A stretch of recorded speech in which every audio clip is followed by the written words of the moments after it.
여러분 안녕하십니까? 누리 PD입니다. 자, 미국발 큰 것이 온다. 도대체 언제 온다는 거냐? 누리 PD 네가 답해봐라. 근데 그거 아는 사람은 없습니다, 세상에. 큰 것은 있는 것 같죠, 여러분도. 근데 그걸 누가 알겠습니까? 다만 트럼프 대통령이 그걸 만지작거리고 있는 것 같은데 어떤 용도로 사용하는지 이것을 트럼프의 속에 들어가지 않는 한 알기가 어렵습니다. 심지어는요, 트럼프 대통령 본인도 여러 가지 이유로 지금 저울질하고 있을 거예요. 왜냐하면 변수가 많거든요. 대한민국 그 부정선거 문제 하나를 해결하기 위해서 그 카드를 쓰지 않는다라는 것은 명확해졌죠. 왜냐하면 윤 대통령이 탄핵되고 뭐 대한민국 대통령 선거도 끝나버렸고 이런 과정 속에서 그게 터지지 않았기 때문에 그 큰 것은 그보다도 훨씬 더 큰 글로벌 이슈에 적용될 가능성이 크다라고 보는 겁니다. 여기서 말하는 글로벌 이슈는 결국 중국 이슈죠. 중국을 해결하기 위해서, 중국 이슈를 해결하기 위해서 이 이제 큰 것을 지금 갖고 시기를 저울질하고 있다, 이렇게 보는 게 맞겠죠. 자, 제가 볼 때는요, 6월 26일 날 미국 워싱턴 내셔널 프레스 클럽에서 대한민국 이제 부정선거 이제 100태 전모가 지금 드러난다라고 하죠. 심지어는 그 미 의회에서 부정선거 관련 다큐멘터리 한국에서 만든 것, 이영돈 PD가 만든 거죠. 그것이 방영된다라고 합니다. 24분 분량인가 조금 압축해서 이렇게 보여준다라고 하는데요. 아마 엄청난 파장이 일어날지도 몰라요. 왜냐하면 그 다큐가 너무도 이렇게 리얼하게 만들어져 있지 않습니까? 굳이 뭐 설명이 필요 없을 정도로 명확한 것처럼 보일 겁니다. 지금 그 부정선거 주장이 100% 지금 대한민국 안에서 통하지 않는 이유는 딴 거 없습니다. 정황은 명백한데 내가 범인이다 할 수 있는 사람을 지금 지목을 못해서 그렇죠.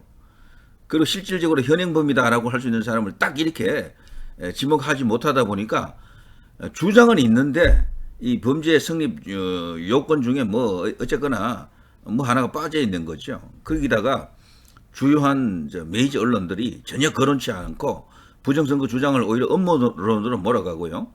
국민의힘 같은 이런 정당에서도 누구도 나서서 그것에 대해서 알아보려고 안 합니다. 설령 알아본다 하더라도 그것을 갖고 행동으로 옮길 사람이 아무도 없다 보니까 그냥 고요한 거야, 여기는. 그러나 미국은 다릅니다. 이번이 사실 마지막 기회다라고 저는 그렇게 봅니다. 이번에 프레스클럽, 워싱턴 내셔널 프레스클럽에서 그 발표가 있고요.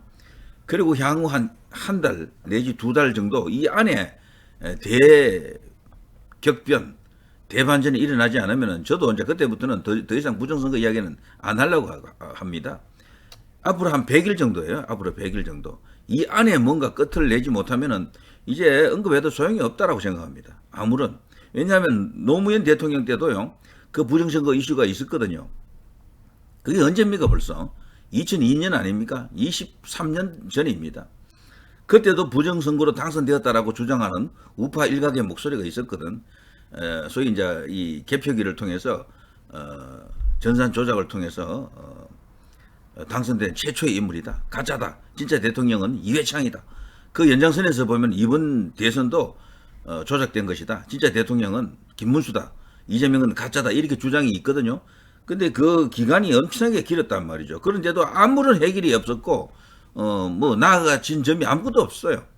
노무현 당선 무효를 주장했던 부산대 철학가 최우원 교수님, 이분은요 그것 때문에 그 대학 측에서 과거에 파면당했어요. 파면.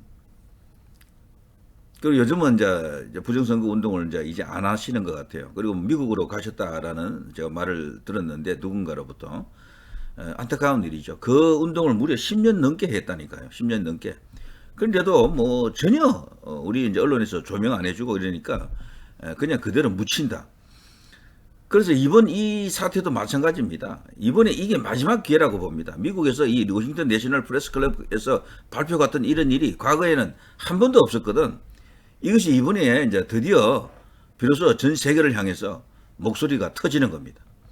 이 기회를 살리지 못하고 그것도 길게 끌면 안 돼요. 100일 안에 끝내지 못하면은 이제 큰 것 이야기는 다시 할 필요는 없죠. 그렇게 되면은. 자, 보시면요. 최근에 나왔던 뉴스 중에 이게 정말 의미심장합니다. 우리나라 주요 언론 중에요. 어느 것도 부정선거를 이게 비중 있게 다루지 않고 있는데 여기 조선비죠.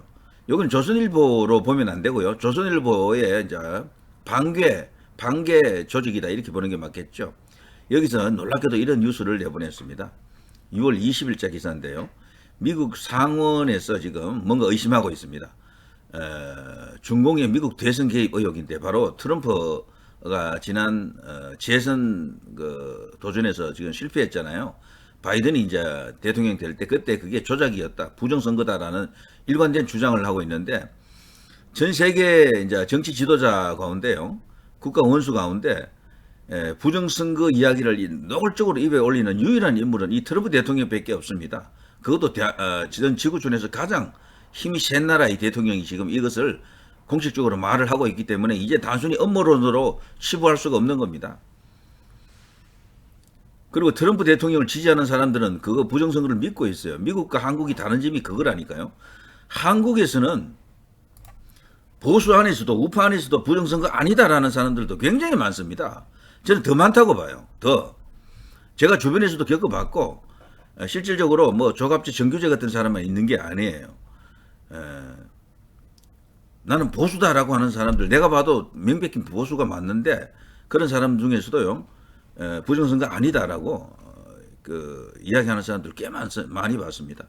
그래서 비율적으로 봐도 부정선거 확신하는 사람들보다도 부정선거 아닌 것 같은데라고 하는 사람이 더 많을 수가 있어요. 때문에 이게 해결이 안 되는 것일 수도 있습니다. 뭐 잘못 알려진 것일 수도 있지만 어쨌거나 지금 상황은 그렇다라는 거죠. 그런데 미국은 달라요. 미국은 트럼프 대통령 지지하는 사람들의 열의 한 7, 8 정도는 부정선거를 확신하는 것 같습니다. 이것이 미국과 한국이 완전히 다른 거죠. 실질적으로 그 사람들은 부정선거를 진짜 밝히려고 하는 의지가 강하다라고 이제 보여집니다. 때문에 미국에서는 이런 일이 지금 일어나고 있는 거죠. 자, FBI 문서 기밀 해제 후 이제 그것이 내용이 상원에서 공유가 되었는데요. 거기 보면은요, 미국 정부 조직 중에서도 이 정보기관들이 미리 중공이 개입하고 있다라는 사실을 알았다라는 거지. 근데 그것을 쉬쉬하고 있었다. 그것이 지금 과거 FBI가 그랬다라면은요, 지금 FBI가 그것을 지금 밝혀주고 있는 겁니다. 폭로하고 있는 거죠. 미국 대선에 개입하기 위해 가지고 위조 운전 면허증을 다 대량으로 이렇게 제작해 가지고 미국으로 보낸 그런 정황도 드러났죠. 이 운전 면허증 같은 이런 것은요, 투표할 때 필요한 자기 신분 확인용이 되잖아요. 엄청난 일입니다, 이게. 근데 중국이 미국을 상대로 이런 짓을 할 때 한국에는 가만히 있었겠습니까? 주변국인데. 한국, 필리핀, 뭐 그 주변국들 많잖아요. 세계에서 가장 많은 주변국을 갖고 있는 나라가 중국인데, 뭐 모든 나라가 이 부정선거 연루된 의혹들이 있죠. 실제 이제 그런 정황도 있고요. 어떤 면에서는 일본도 지금 안전하지가 않습니다. 일본에도 요즘 엄청나게 많은 중국인들이 들어가서 살고 있는데 200만이 넘었다 하더라고요. 그쪽으로 넘어간 사람들이. 일본도 아마 조만간 우리나라처럼 되었거나 되고 있거나 뭐 그렇게 될 겁니다. 자, 틱톡으로 미국 사용자 개인정보를 수집했다. FBI 전국장 중국 개입 의혹 외면하고 있었다. 이런 것들이 지금 폭로되고 있는 거죠.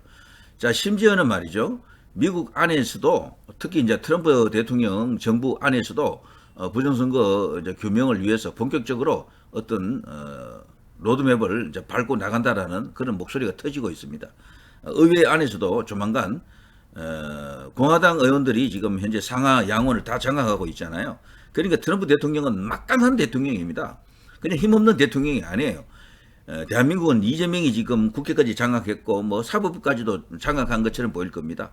헌법재판소, 뭐 선거관리위원회 전부 다 이재명하고 뭐 이렇게 적대적이지 않잖아요. 이재명 영향권 안에 들어간 것처럼 보일 겁니다. 그야말로 권력으로 치면 어마어마한 권력이 이재명에게 지금 가 있는 것이다. 근데 미국 같은 경우도 트럼프 대통령도 어마어마한 힘을 갖고 있습니다. 상하 양원을 다 장악한 어쩌면 이게 근자에 와서는 최초 아닙니까? 보통은요, 의회도 하나 정도는 장악하지만 다른 하나는 놓치는 경우가 많거든. 미국은 그런 식으로 견제와 균형이 잘 이루어진 나라거든요. 이기더라도 1% 차이로 이기고 상하 양원 의석 숫자 보십시오. 한두 석 차이로 뭐 다수당이 되고 뭐 그렇잖아요. 그 양쪽을 다 지금 쥐고 있는 게 트럼프 대통령입니다. 때문에 이 부정선거 이슈는 이번에는 정말 제대로 이제 불거질 가능성이 크다라고 봅니다. 자, 여기 이제 검색을 해보면요. 워싱턴 내셔널 프레스 클럽 국제선거 감시단에서 발표하는 이게 이번에 이제 하나의 이제 이 분기점, 변곡점이 이제 되어야 하고 될 것으로 이제 기대를 하는데요. 미국 국제선거 감시단 대한민국 6.3 대선 부정선거 관련해서 충격적 발표를 한다. 어마어마한 내용이 들어갔다라고 합니다. 이번에 이제 선거 감시단이 이제 와가지고 그들 스스로도 보고 듣고 했던 것이 있는데다가 직접 이렇게 수집한 자료도 있고요. 그리고 부방대라든가 그리고 부정선거 감시단 쪽에서 우리 대한민국 국민들이 만들어낸 많은 어떤 자료와 증거들이 있습니다. 이것을 다 지금 제공을 했거든. 이것을 집대성해서 이번에 이제 총체적으로 이제 발표를 합니다. 거기에는 많은 어떤 외신들도 와 있을 겁니다. 자, 이것이 이제 세계적으로 이제 이 타전될 때 어떤 일이 일어나느냐, 이제 이거죠. 예, 이제 이슈를 폭발시켜야 될 이제 그 과제가 우리에게 주어져 있다. 이제 이렇게 볼 수가 있겠습니다. 민경욱 전 의원 이제 급거 워싱턴을 방문했습니다. 자, 마지막 승부수라고 봐야 됩니다. 민경욱 전 의원도 현실 정치에 대한 의혹이 아직도 있는 것으로 제가 알고 있고요. 이분도 이 이슈를 극복하지 않고서는 현역 정치인으로 복귀하기가 어렵다고 보는 거죠. 그래서 반드시 이번에 끝장을 좀 내고 싶은 그런 개인적인 어떤 그런 욕구도 있고, 그리고 이제 애국심이 이제 곁들여진 그런 행위로 이제 이렇게 봐야 되겠죠. 자, 근데 이 쭉 보시면 알겠습니다만 제대로 된 언론에서 이걸 다룬 데는 거의 없습니다. 뭐 페이스북, 더 퍼블릭, 뉴스 앤 포스트 전부 이런 식입니다. 해외 한인단체, 한국 대선 부정선거 의혹 재점화, 뉴스 앤 포스트, 부정선거 신의 작품인가, 연방의회에서 상영된다. 제목을 잘 뽑은 것 같아요. 신의 작품인가. 자, 이런 식입니다. 자, 이걸 보게 되면은 자, 앞으로 우리나라가 어떻게 될 것인지 충분히 알 수가 있고요. 저 개인적으로 이 6월 26일 날 이게 이제 발표하고 나면은 공개적으로 이제 한 행동이기 때문에 미국 이제 워싱턴 조야에서도 어느 정도 반응이 일어날 수도 있고요. 그리고 큰 것이 어느 정도 가시화되는 본격적 시점은 7월 초가 될 것으로 생각이 됩니다. 7월 8일이 지금 중요한 날짜가 될 것으로 보이는데요. 이때가 미국이 관세 협상의 데드라인으로 설정해 놓은 그 날이죠. 7월 8일이. 미국과 협상 일정에 대해서 조율 중인 나라가 그렇게 많지가 않지만 대한민국은 지금 완전히 지금 손 놓고 있습니다. 이재명이가 지금 아무런 어떤 협상력을 발휘하지 못하고 있는데요. 특히나 정권 교체 후 미국하고 지금 대화조차 안 되고 있습니다. 트럼프 대통령이 G7에서 이재명만은 만나줘야 될 이유가 있었거든요. 어떻게 보면은. 왜 그런가 하면은 동맹국에 처음으로 대통령이 된 사람이잖아. 축하 인사 겸해서 만날 수도 있거든. 그런데도 아무런 이야기 없이 그냥 가버렸다니까. 돌아가 버렸다니까. 이재명을 완전히 그냥 배제시킨 겁니다. 이것은 명백한 어떤 데몬스트레이션이다. 어떤 의지가 드러난 것이다. 이렇게 보는 거죠. 자, 지금 현재요. 우리나라가 지금 미국하고 관세 협상에 대해서 어떤 뭐 협상을 한다라든가 기한 연장에 대한 메시지가 아무것도 안 나오고 있잖아요. 그리고 지금 이재명이가 그 대선 레이스 도중에서는 자기가 대통령이 되면 뭐 서둘지 않겠다라고 말은 했지만 어떻게든 뭐 뭔가 이렇게 협상을 통해서 우리나라에게 이게 해가 되지 않는 그런 방향으로 답을 찾겠다라고 분명히 떠들었는데 뭐 방미단을 꾸렸다라든가 뭐 그런 게 아무것도 없어요. 아무런 노력이 없습니다. 일본은 방미단을 꾸려서 벌써 협상을 계속 했잖아요. 우리하고는 완전히 다른 어떤 차원의 노력을 보여주고 있는데 조만간 이대로 가게 되면 어마어마한 폭탄을 맞습니다. 뭐 자동차, 반도체 등등 진짜 심각한 타격을 받을 수가 있어요. 자, 그런 것을 이재명이가 과연 감당할 수 있겠습니까? 저는 이걸로 이재명이가 한번 끊길 수도 있다라고 보고요. 지지율이 왕창 폭락할 수가 있습니다. 그러니까 미국 변수를 잘 못 다루면 이재명도 한 방에 간다 이렇게 이제 볼 수가 있겠죠. 자, 아무튼 미국은 분명합니다. 큰 것은 분명히 있어요. 다만 이것을 대한민국 하나를 위해서 그걸 쓰지 않고 시진핑하고 연결해서 하려다 보니까 많이 이 관세 협상 이런 것들이 다 같이 물려 있는 것이다. 심지어 이스라엘, 이란 이 전쟁도 말이죠. 다 이 트럼프의 작품이에요. 전부 그것이 큰 것과 다 하나로 연동되어 있다. 그 큰 것 중에서도 가장 큰 것은 어쩌면은 부정선거 카르텔일지도 모른다. 그것하고 나중에 다 이렇게 연동된 마지막에 최후의 큰 것 한 방 이런 것이 터진다라고 보는 거죠. 자, 아무튼 이렇게 지금 돌아가고 있습니다. 7월 초, 7월 초, 그러니까 7월 8일 이전에 뭔가 충격적 가시적 해결책이 나오지 않는다 그러면요, 이번 이 부정선거 이슈도 이대로 묻힐 가능성이 큽니다. 그러나 그 무렵에 뭔가 이렇게 큰 것이 진짜 온다 그러면은 이때부터 대반격, 대반전, 대역전 뭐 이런 것이 일어날 수도 있겠죠. 윤 어게인 리셋 코리아를 외치시는 분들은 때가 왔다라고 이제 말할 수가 있고, 또 어떤 면에서는 또 재선거로 들어갈 가능성도 있고 뭐 여러 가지 그런 것이 있겠죠. 자, 누리 PD 김준희였습니다.